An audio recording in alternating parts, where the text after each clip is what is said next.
بسم الله الرحمن الرحيم. الحمد لله رب العالمين خالق السماوات والأرضين. الصلاة والسلام على رحمة للعالمين حبيبنا وحبيب رب العالمين خاتم الأنبياء والمرسلين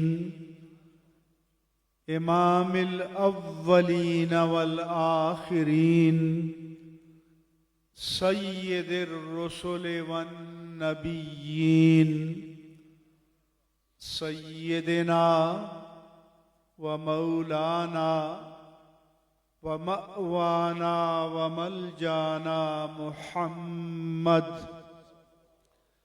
وعلى آله الطيبين الطاهرين وعلى صحابته الصديقين الصادقين وعلى كل من تبعهم بإحسان إلى يوم الدين. أما بعد،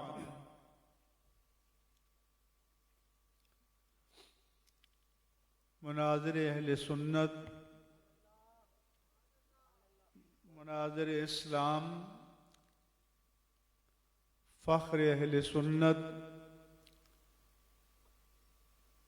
خطیب اہل سنت حضرت علامہ سید مظفر شاہ صاحب دامت برکاتہم العالیہ اور امام المشارق والمغارب اسد اللہ الغالب دفاع المعضلات والمصائب حلال المشکلات والنوائب امیر المؤمنین علی بن ابی طالب رضی اللہ تعالی عنہ کے نام نامی اور اسم گرامی سے منسوب جامعہ علی ابن ابی طالب کے فاضل اساتذہ کرام علامہ مفتی فدا حسین رضوی صاحب،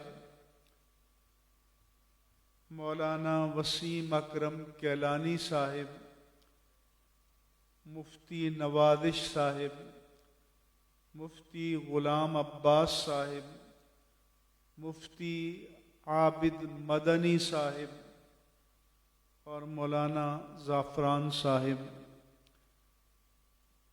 و دیگر اساتذہ کرام، میرے ساتھ کراچی سے تشریف لائے ہوئے حضرت علامہ لیاقت حسین ازہری صاحب اور حضرت علامہ سید احسان الحق شاہ صاحب اور آزاد کشمیر اور اٹک سے اور واہ کینٹ سے اور اس قرب و جوار کے خطے سے تشریف لائے ہوئے جملہ افاضل، اکابر، اجلہ، علماء کرام جن کے نام مجھ سے پہلے لیے جا چکے، ان سب کی تشریفات، احترامات اور تکریمات کے ساتھ آج مسند فضیلت پر فائز ہونے والے علماء کرام اور تکمیل حفظ قرآن کریم کی سعادت سے فیض یاب ہونے والے حفاظ کرام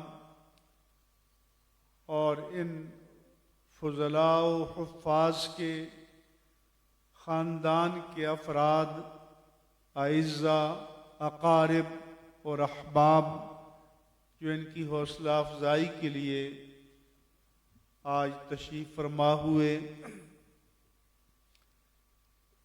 ہماری دینی اور مسلکی تنظیمات کے ہر درجے کے پرجوش اور ولولوں سے معمور نوجوانان کرام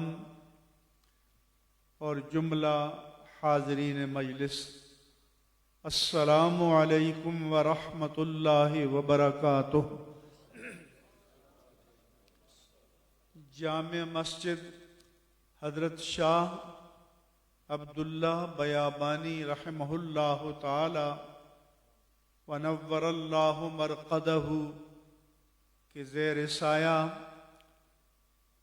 یہ دینی جذبات اور ولولوں سے معمور یہ حسین مجمع اور اجتماع دیکھ کر آج مجھے قلبی مسرت نصیب ہوئی اور ہمیں اندازہ ہوا کہ حضرت قبلہ علامہ سید مظفر شاہ صاحب اس علاقے میں بھی انتہائی گراں قدر اور قیمتی خدمات انجام دے رہے ہیں، اور اس کام کو دیکھ کر میں معرفانی صاحب سے گزارش کروں گا کہ کم از کم کوئی 10 کنال پر مشتمل آپ یہاں اس جامع کے لیے کسی کھلی جگہ پر آپ قطع زمین حاصل کریں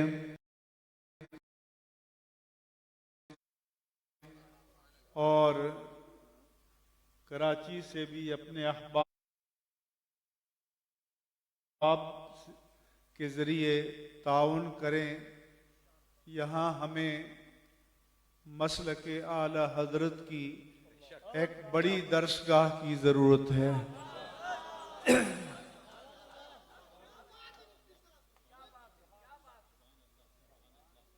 اس کے بعد میں ایک تو یہ بات عرض کروں گا کہ آج کل جو لبرل اور سیکولر ہیں وہ نوجوانوں کو دین سے برگشتہ کرنے کے لیے کہتے ہیں کہ تم مسلمان ہو کہ سنی ہو، مسلمان ہو کہ بریلوی ہو،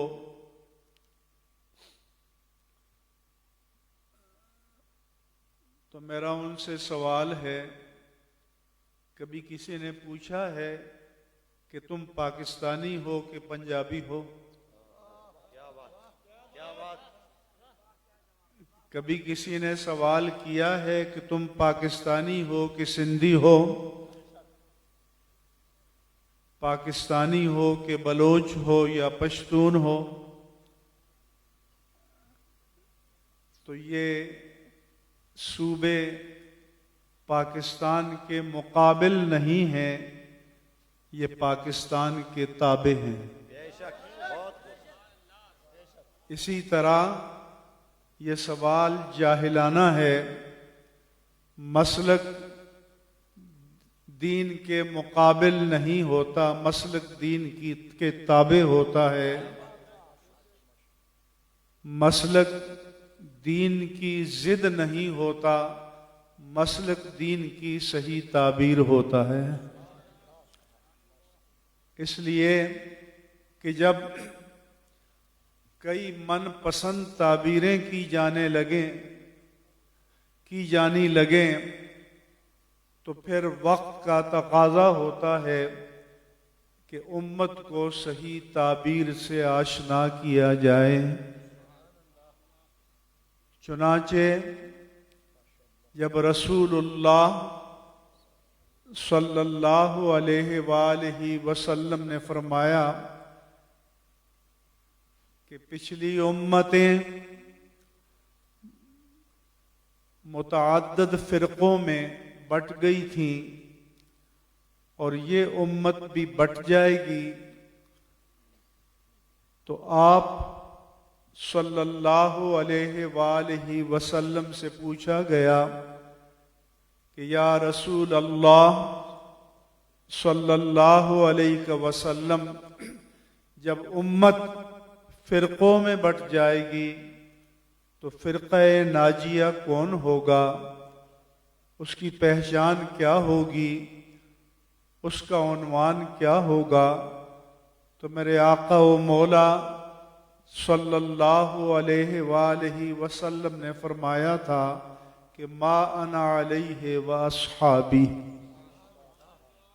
فرقہ ناجیہ وہ ہوگا جو اس راہ پر چل رہا ہو جس پر میں چلا ہوں، اور جو اس راہ پر چل رہا ہو جس پر میرے صحابہ چلے ہیں۔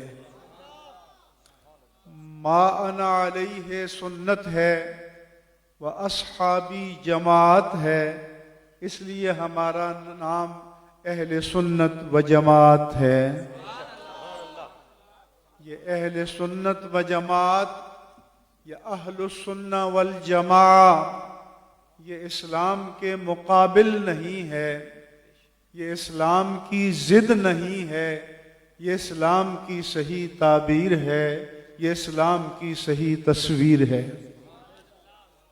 اس لیے آپ صلی اللہ علیہ وآلہ وسلم نے فرمایا تھا علیکم بالجماعہ، جماعت کو لازم پکڑو۔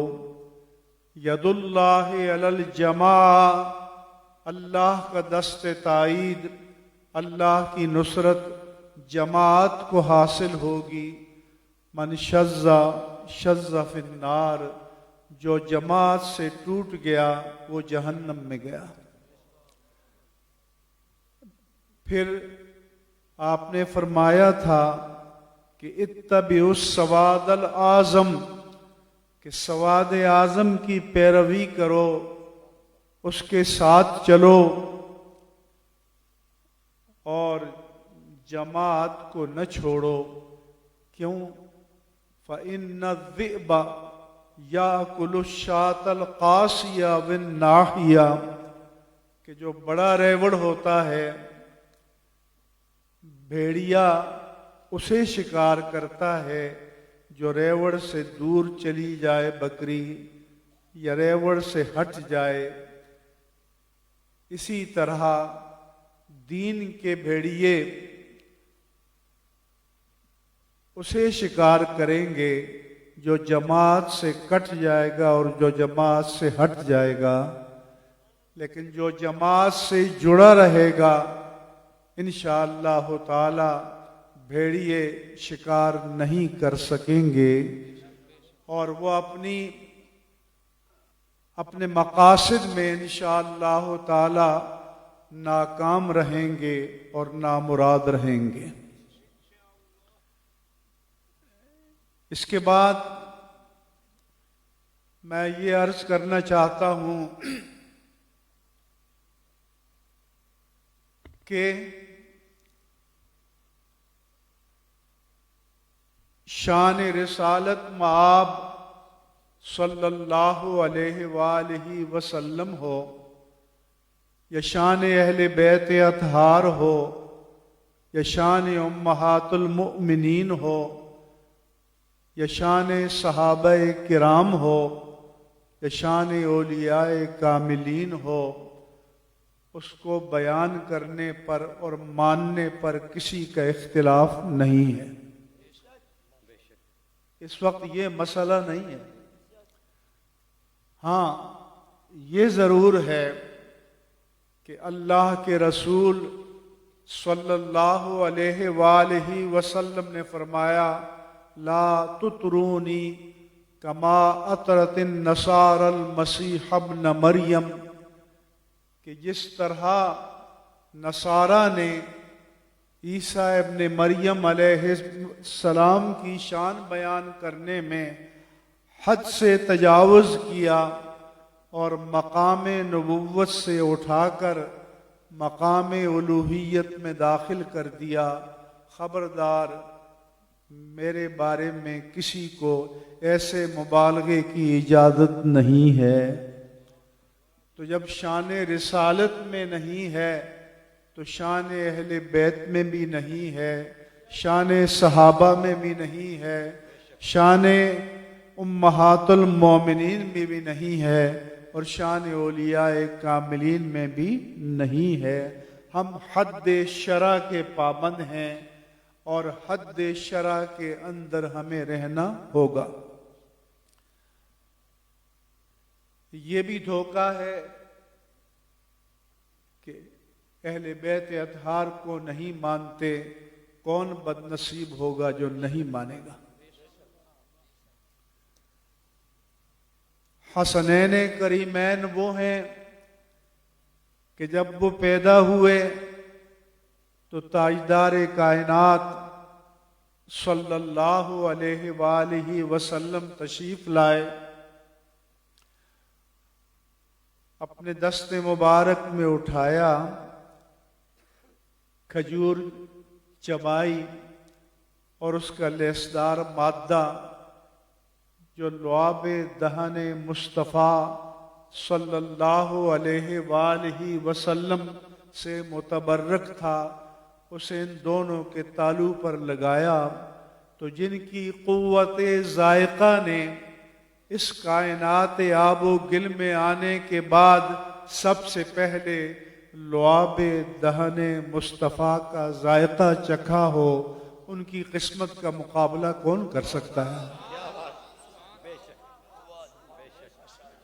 پھر میرے آقا و مولا صلی اللہ علیہ وآلہ وسلم نے ان کے دائیں کان میں اذان کہی اور بائیں کان میں اقامت کہی، تو جن کی سماعت نے اس کائنات آب و گل میں آنے کے بعد سب سے پہلے اللہ کے پیارے مصطفیٰ کی صوت مبارک کو سنا ہو، ان کانوں کی عظمت کا کیا کہنا؟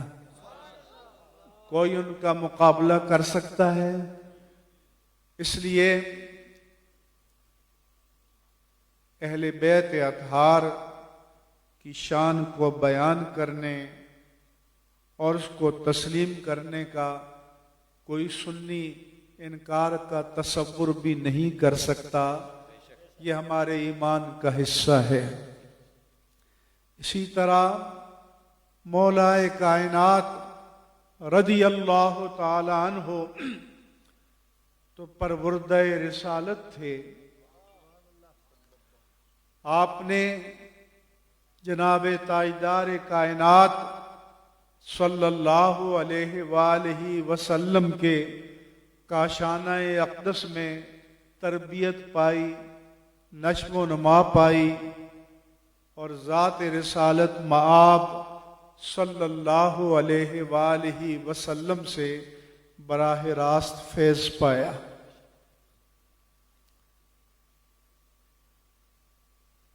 عزیزان گرامی، مگر جیسا کہ شاہ صاحب فرما رہے تھے، آپ حلیم بھی تھے، آپ عادل بھی تھے، اس لیے آپ خطبہ ارشاد فرما رہے تھے جامع کوفہ میں، اور لعین عبد الرحمن ابن ملجم نے زیر لب یہ کلمات کہے کہ میں ایسی چکی چلاؤں گا کہ لوگوں کو ان سے نجات دوں گا۔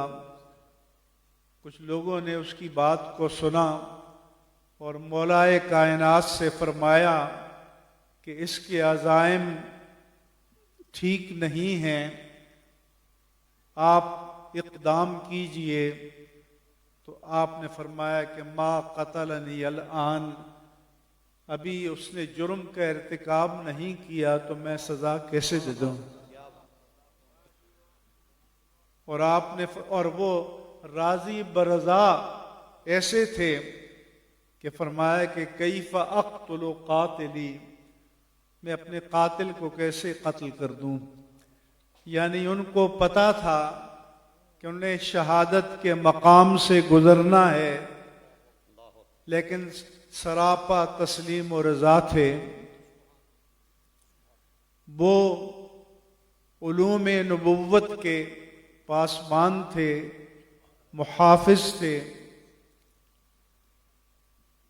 ان سے تقدیر کے بارے میں سوال ہوا تو فرمایا کہ طریق مظلم فلا تسلک ہو، تقدیر کو مانو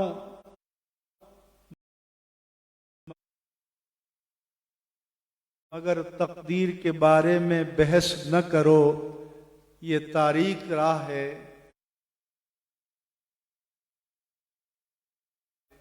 اس پر مت چلو، بھٹک جاؤ گے، بہک جاؤ گے۔ بحر عمیق فلا تلج ہو، یہ گہرا سمندر ہے، اس میں غوطہ مت لگاؤ، ڈوب جاؤ گے۔ سر من اسرار اللہ فلا تکلف ہو، یہ اللہ کے رازوں میں سے راز ہے، اپنے آپ کو اس کے جاننے کا اور اس کی حقیقتوں کو پہچاننے کا مکلف نہ بناؤ۔ اور جیسا کہ شاہ صاحب نے بتایا کہ اللہ کے پیارے مصطفیٰ صلی اللہ علیہ وآلہ وسلم نے ان کو معیار و مدار ایمان بنایا تھا، اس لیے خود فرمایا کہ میرے آقا نے فرمایا تھا کہ ہلاک فیّ مبغض مفرط و محب مفرط، کہ جو میرے بارے میں بغض میں حد سے بڑھ جائے گا یا محبت میں حد شرع سے تجاوز کرے گا وہ ہلاک ہو جائے گا۔ حدود شرع کی پابندی سب پر لازم ہے، ہم پر لازم ہے، اس لیے کوئی یہ نہ سمجھے کہ ان اکابر امت کی شان بیان کرنا یہ کوئی مسئلہ ہے، یہ کوئی اختلافی مسئلہ نہیں ہے۔ یہ بھی کوئی اختلافی مسئلہ نہیں ہے کہ حضرت امیر المومنین علی بن ابی طالب رضی اللہ عنہ وکرم اللہ تعالی وجہ الکریم کا درجہ حضرت امیر معاویہ سے بہت بڑا ہے، بہت بڑا ہے، بہت بڑا ہے۔ اگر کوئی کہے کہ 1 اور 10 کی نسبت ہے تب بھی ہمیں اعتراض نہیں، اگر کوئی کہے کہ 1 اور 100 کی نسبت ہے تب بھی ہمیں اعتراض نہیں۔ اور جس طرح نبوت کے بارے میں اللہ عز و جل نے فرمایا کہ تلک الرسل فضلنا بعضهم علی بعض، کہ جماعت رسل سب کی عظمتیں مسلم ہیں،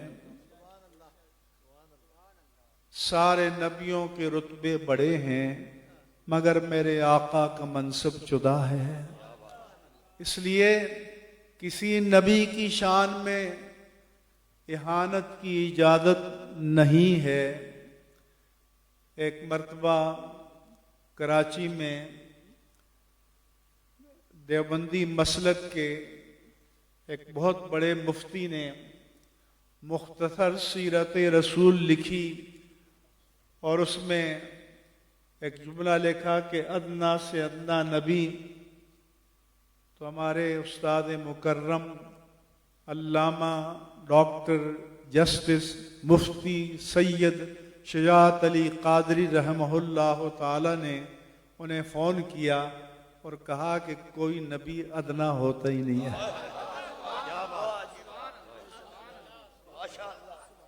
ہر نبی اعلیٰ ہوتا ہے، کوئی اس سے اعلیٰ، کوئی اس سے اعلیٰ، کوئی اس سے اعلیٰ، کوئی سب سے اعلیٰ۔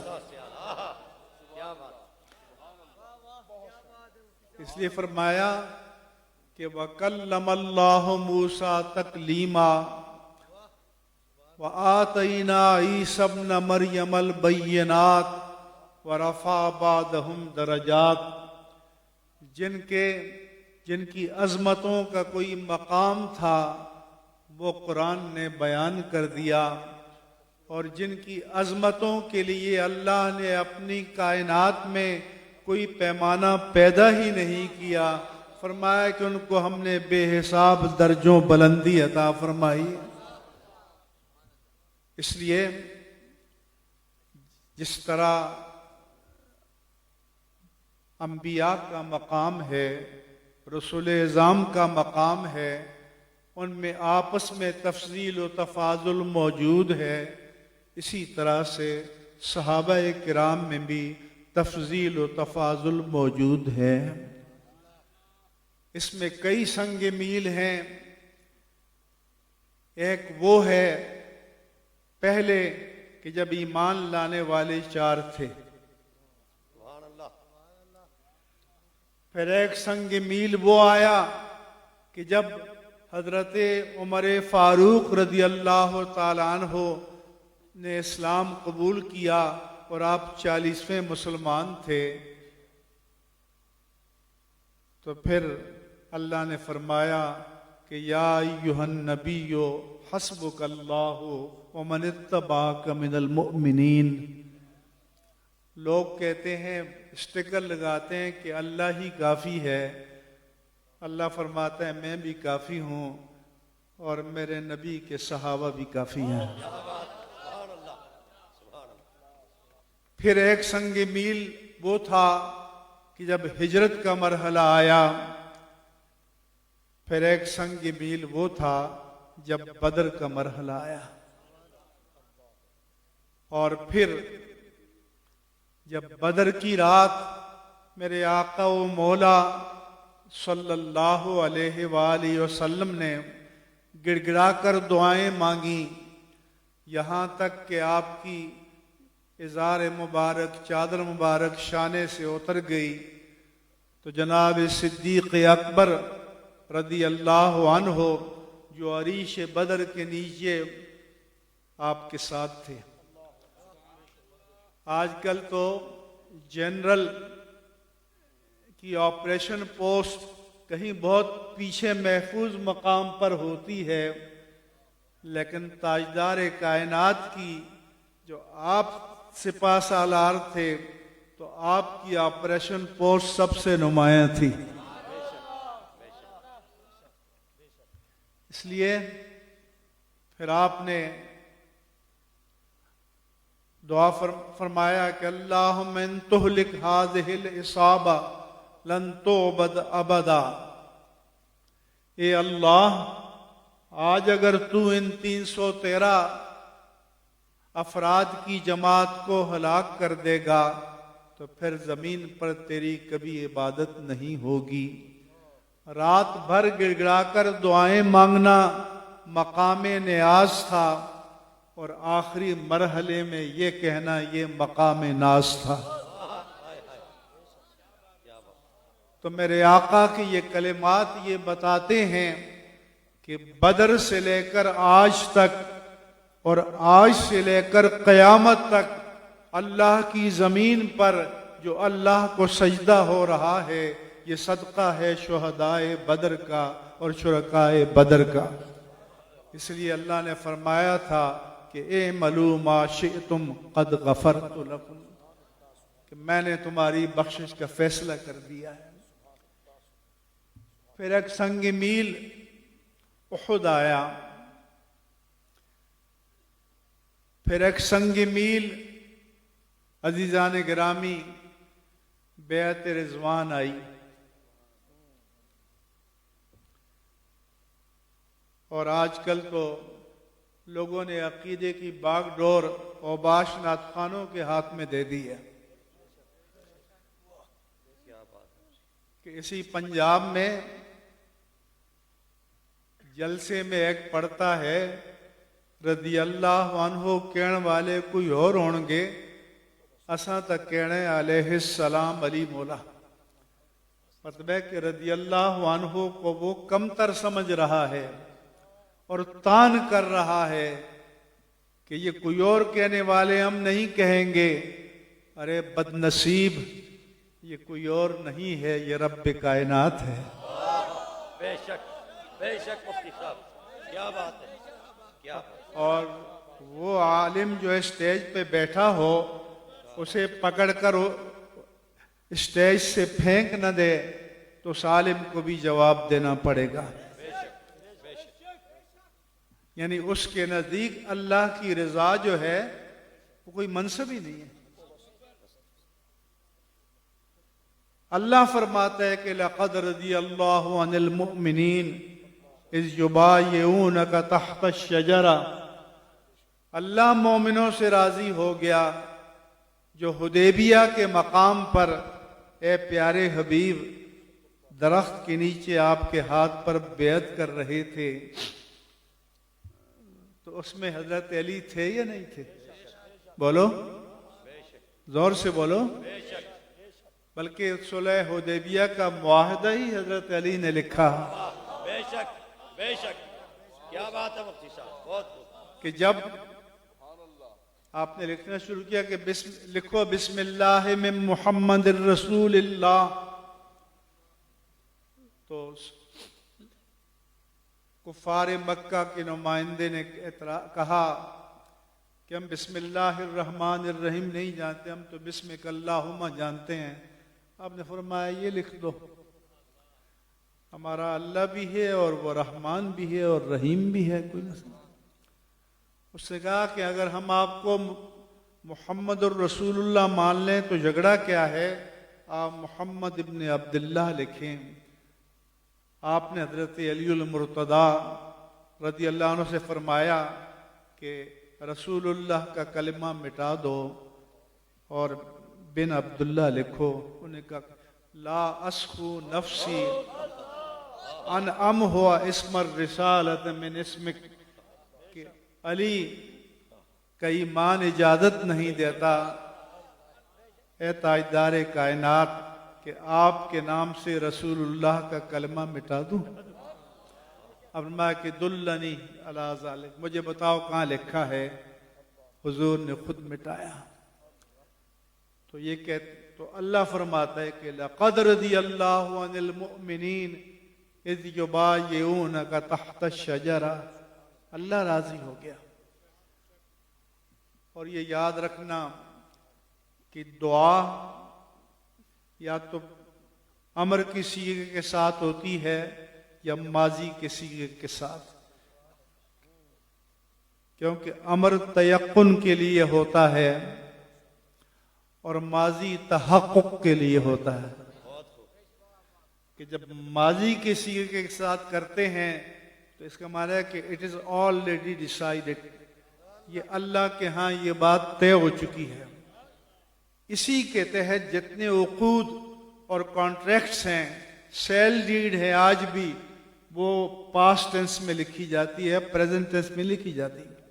آپ پڑھیں اپنے مکانات کی ڈیڈ تو آپ کو پتہ چل جائے گا، وہ لکھتا ہے کہ آئی سولڈ، میں نے بیچ دیا ہے، حالانکہ اب بیچ رہا ہے لیکن تحقق کے لیے۔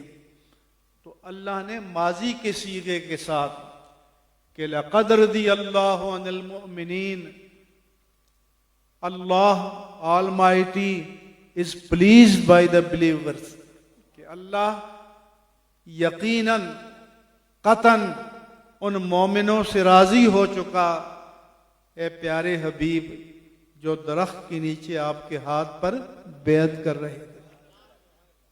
دوسری جگہ فرمایا کہ وَالسَّابِقُونَ الْأَوَّلُونَ مِنَ الْمُهَاجِرِينَ وَالْأَنصَارِ وَالَّذِينَ اتَّبَعُوهُمْ بِإِحْسَانٍ رَضِيَ اللَّهُ عَنْهُمْ وَرَضُوا عَنْهُ۔ تو آپ مجھے بتائیں کہ اللہ راضی ہو گیا اور کسی کے پیٹ میں مروڑ اٹھیں تو اس سے بڑھ کر بد نصیبی کوئی اور ہو سکتی ہے؟ اور اللہ یہ فرماتا ہے کہ میرا ان سے معاملہ طے ہو چکا، میں ان سے راضی ہو چکا، وہ مجھ سے راضی ہو چکے۔ اور اللہ فرماتے ہیں کہ یا ایتھا النفس المطمئنہ ارجعی الی ربک راضیۃ مرضیہ، اے نفس مطمئنہ اپنے رب کی طرف لوٹا دراں حالے کہ تو رب کو راضی کرنے والا ہے اور رب نے تجھے راضی کر دیا ہے۔ تو مجھے بتاؤ کہ مولائے کائنات امیر المومنین حضرت علی المرتضیٰ رضی اللہ تعالی عنہ وکرم اللہ تعالی وجہ الکریم کا نفس مطمئنہ تھا یا نہیں تھا؟ اگر وہ نہیں تھا تو اور کون ہے پھر؟ تو اللہ تو فرماتا ہے کہ راضیۃ مرضیہ، اور یہ اسٹیج پہ کھڑے ہو کر مذاق اڑاتے ہیں کہ رضی اللہ عنہ کہنے والے کوئی اور ہوں گے۔ اس میں 21ویں صدی شروع ہوئی تو میں ان جاہلانہ نعت خوانیوں کے خلاف آواز بلند کرنا میں نے شروع کیا، اور اسی سے یہ تباہی آئی ہے۔ اور آپ لوگ نوٹ پھینکتے ہیں معنی کو سمجھے بغیر، مطلب کو سمجھے بغیر، ان کے ہدف کو سمجھے بغیر۔ کبھی یہ کہیں گے کہ سجدے کی کمائی ایک طرف، طیبہ کی گدائی ایک طرف۔ میں ایک جگہ گیا، نعت خواں نے پڑھا تو پہلے پیر صاحب نے نوٹ پھینکے، پھر لوگوں نے شروع کیے۔ میں نے کہا پیر صاحب رک جاؤ،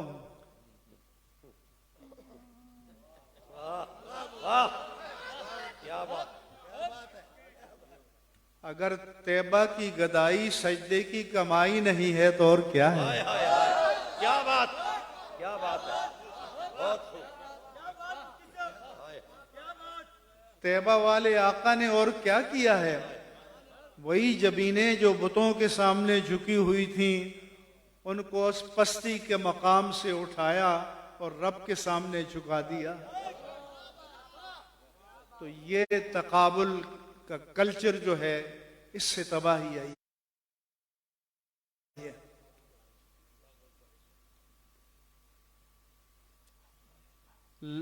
اور اللہ نے خود ایک سنگ میل ٹرننگ پوائنٹ بتایا کہ لا یستوی منکم من انفق من قبل الفتح وقاتل اولئک اعظم درجۃ من الذین انفقوا من بعد وقاتل۔ فرمایا کہ ایک ٹرننگ پوائنٹ فتح مکہ ہے۔ فتح مکہ سے پہلے جنہوں نے جہاد کیا اور اپنا مال اللہ کی راہ میں خرچ کیا، بعد میں جہاد کرنے والے اور اپنا مال اللہ کی راہ میں خرچ کرنے والے پہلوں کے مقام کو نہیں پا سکتے، مگر کوئی اس سے بغلے نہ بچائے، بے شک بے شک، کیونکہ پھر بغلیں بجاتے ہیں۔ اللہ پاک کہ کلم وعد اللہ الحسنى، یہ ہے بے شک، ہم جو کہتے ہیں کہ جنتی جنتی جنتی جنتی، ان کے درمیان درجہ بندی ہوگی، ان کے درمیان تفاضل ہوگا، لیکن کسی کو کسی صحابی کی شان میں بک بک کرنے کی اجازت نہیں دی جائے گی۔ ہر صحابی نبی جنتی جنتی، ہر صحابی نبی جنتی جنتی، ہر صحابی نبی جنتی جنتی۔ کیا بات، کیا بات۔ اس لیے آپ مسئلے کو سمجھیں۔ ایک کہتے ہیں دام ہم رنگ زمیں، کہ شکاری جب شکار کو پھانسنا چاہتا ہے تو جو جال بناتا ہے مٹیالے رنگ کا بناتا ہے تاکہ شکار کو نظر نہ آئے اور لالچ میں آ کر جال میں پھنس جائے۔ آپ کو بھی شکار کرنا چاہتے ہیں تو کبھی شان اہل بیت کی آڑ میں، کبھی کسی کی آڑ میں، اور بلیک میل کرتے ہیں۔ ہمیں بلیک میل ہونے کی ضرورت نہیں ہے، ہم مسلک کا سرٹیفکیٹ جاری کرتے ہیں، کسی سے سرٹیفکیٹ لینے کی ضرورت نہیں ہے۔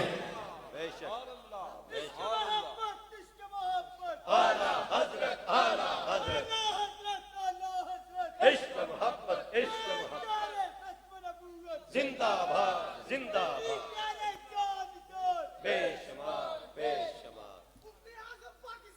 زندہ باد زندہ باد. اس لیے آپ کو بگوش ہوش یہ سننا اور سمجھنا ہوگا. آپ شاہ صاحب کی تعریف کرنا چاہتے ہیں تو کیا اس کے لیے علامہ لیاقت کی توہین کرنا ضروری ہے؟ بولو. کیا بات ہو. یا آپ ان حضرت کی تعریف کرنا چاہتے ہیں تو اس کے لیے میری توہین ضروری ہے؟ تو پھر تعریف کرو. تعریف سے تو کسی کو پریشانی نہیں ہے.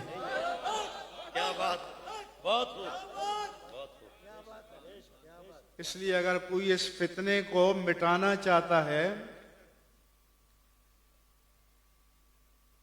تو اہل سنت کا نہ شان رسالت پر جھگڑا ہے، نہ شان اہل بیت اطہار پر ہے جھگڑا، نہ شان امہات المومنین پر ہے، نہ شان صحابہ کرام پر ہے.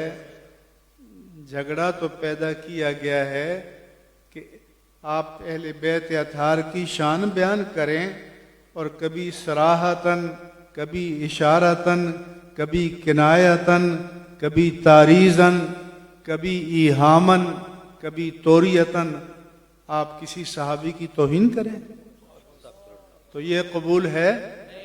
یہ قبول نہیں ہے. اس لیے اگر چاہتا ہے، کوئی بھی چاہتے ہیں ہمارے بزرگ، اس فتنے کا سد باب چاہیے ہمیں، باقی کوئی مسئلہ نہیں ہے. اور حدود شرع کو کراس کرنے کی کسی کو اجازت نہیں ہے، کوئی پیر ہو یا میر ہو. بے شک. ہم سب شریعت کے تابع ہیں. اس لیے امام اہل سنت، مجدد دین و ملت، امام احمد رضا خان قادری محدث بریلی رضی اللہ تعالیٰ عنہ سے پوچھا گیا کہ کچھ لوگ کہتے ہیں کہ یہ ظاہر بھی علماء طریقت کو کیا جانیں، تو آپ نے فرمایا کہ شریعت اصل ہے اور طریقت اس کی فرع. شریعت منبع ہے اور طریقت اس سے نکلا ہوا دریا. شریعت ہی اصل کار ہے، شریعت ہی محک و مدار ہے. جو شریعت سے ہٹے تو وہ زندقہ ہے، فریب ہے، فراڈ ہے. اس لیے شریعت سب پر حاکم ہے. شریعت کی حدود میں رہ کر ہمیں جینا ہے. شریعت میرے آقا و مولا کی ہے، تاجدار کائنات کی ہے، اور سب پر شریعت حاکم ہے. اس وقت اہل سنت و جماعت کو اپنے عقائد پر شرح صدر کے ساتھ، یقین کامل کے ساتھ، اذعان و ایقان کے ساتھ ڈٹے رہنے اور جمے رہنے کی ضرورت ہے. ہم تفریق نہیں چاہتے، تشدد نہیں چاہتے، تفرق نہیں چاہتے، لیکن شریعت پر کمپرومائز بھی نہیں چاہتے. عقائد اہل سنت پر کوئی مفاہمت نہیں چاہتے، اور یہ کسی بھی درجے میں قابل قبول نہیں ہے. اس لیے ہمارے، آپ نے ویسے بھی کہتے ہیں زیغم اسلام ہیں، تو ہمارے علامہ سید مظفر شاہ صاحب، اللہ انہیں سلامت رکھے، اپنے حفظ و امان میں رکھے، اور یہ میدان عمل میں موجود ہیں، اور ہماری تائید، ہماری توثیق، ہماری حمایت ان کی پشت پر ہے. اور جو ہمارے علماء میدان میں مسلک حق، اہل سنت و جماعت اور دین حق اسلام پر سختی سے کاربند رہیں گے، ہم انہیں مقتدا بھی مانیں گے، پیشوا بھی مانیں گے، اور میری دعا ہے کہ ہمارے نوجوان علماء میں ایسے باہمت اور ایسے اصحاب عزیمت پیدا ہوں کہ جو اہل سنت کی قیادت کریں، رہنمائی کریں، اہل سنت کو مقام افتخار پر فائز کریں۔ الحمدللہ علی احسانہ، یہ مدارس یہ اسلام کے قلعے ہیں، یہ مدارس اسلام کی پہچان ہیں۔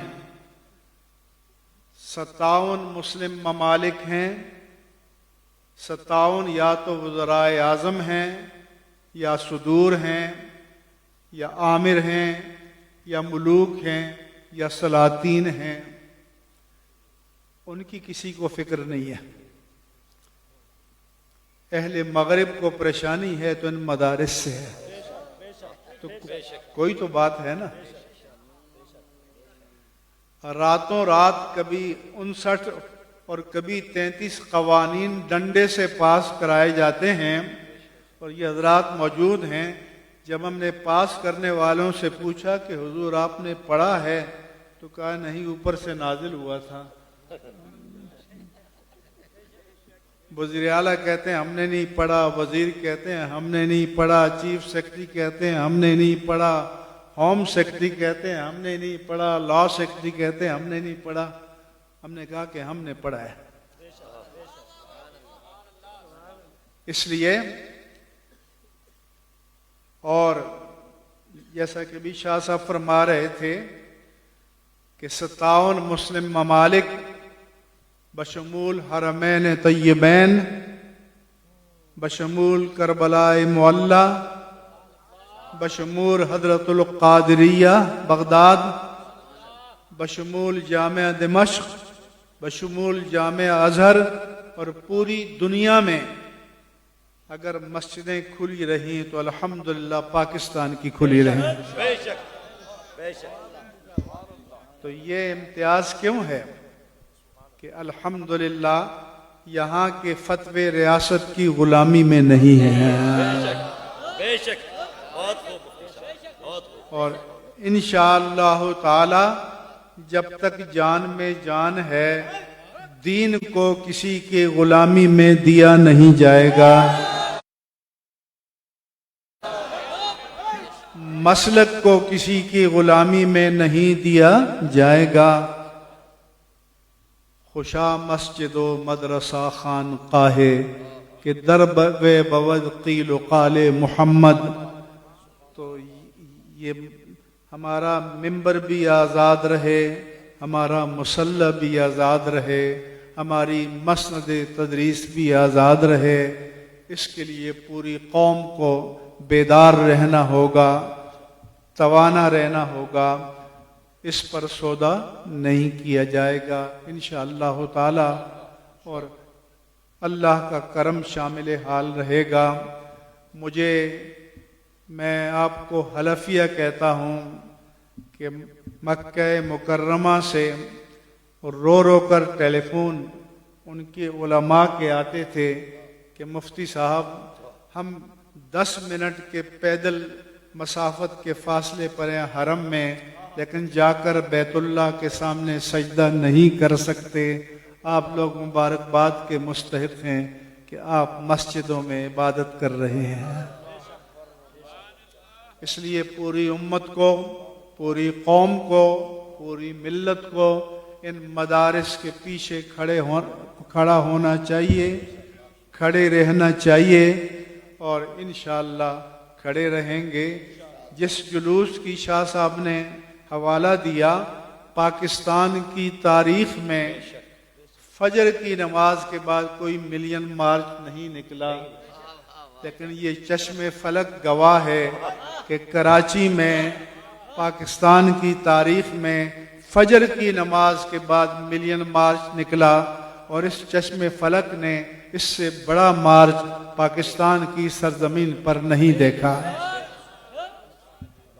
اور نہ کوئی تنظیم، نہ کوئی نہیں، صرف علماء کا تعاون، صرف علماء، خطباء، ائمہ اہل مدارس، یہ شاہ صاحب نے 15 دن میں ہم نے کوئی 100 جلسے کیے کراچی میں لوگوں کو تیار کرنے کے لیے۔ شاہ صاحب ایک دن میں 3 جلسے کرتے تھے، لیکن اللہ پاک نے کرم فرمایا اور اللہ پاک نے دین کی لاج رکھی، مسلک کی لاج رکھی، ناموس رسالت کی لاج رکھی، ناموس اہل بیت کی لاج رکھی، ناموس صحابہ کی لاج رکھی، ناموس امہات المومنین کی لاج رکھی اور ناموس مقدسات دین کی لاج رکھی۔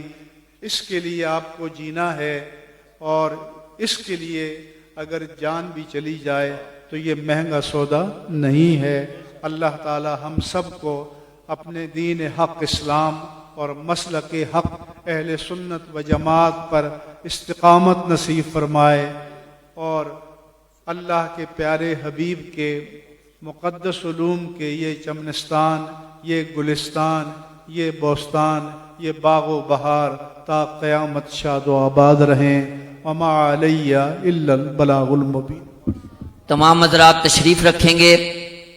مفتی صاحب نے جانا بھی ہو تو آپ حضرات بالکل دل جمی کے ساتھ بیٹھیں۔ ابھی حافظ غلام مصطفیٰ صاحب نعت پڑھیں گے، اور ساتھ ہی صاحبزادہ سید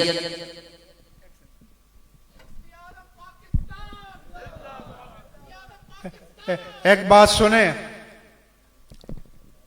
اہل سنت و جماعت میں ایک اور بڑی خرابی در آئی ہے کہ نظم و ضبط آپ قائم نہیں کر سکتے۔ کسی بزرگ کا جنازہ بھی آپ ڈسپلن کے ساتھ نہیں پڑھ سکتے۔ آٹومیٹیکلی آدھا مجمع خود منتظم بن جاتا ہے، علماء آگے آئیں، مشائخ آگے آئیں، فلاں پیچھے جائیں۔ آپ کس کی اجازت سے آگے آئے؟ اسی طرح سے الامر فوق الادب ہمیں پڑھاتے ہیں بزرگ، یعنی اگر ادب کا تقاضا یہ ہے، آپ کا دل چاہتا ہے کہ آپ کھڑے ہوں، آپ دستبوسی کریں، لیکن آپ کو کہا جائے کہ بیٹھے رہو، تو ادب مستحب ہے اور امر کی تعمیل واجب ہے۔ پھر آپ کو امر کی تعمیل کرنی چاہیے، قیادت کے حکم کو ماننا چاہیے، اور ہلچل جو آپ مچاتے ہیں نہیں کرنی چاہیے۔ اس جلسے کا وقار، اس کی رونق اور اس کا نظم بالکل متاثر نہیں ہونا چاہیے۔ ہمارے وقار سے زیادہ اس مجلس کا وقار اہم ہے، اس لیے آپ بالکل نہیں ہلیں گے، آپ جیسے کھڑے بیٹھے ہیں بیٹھے رہیں گے، اور کارروائی جاری رہے گی۔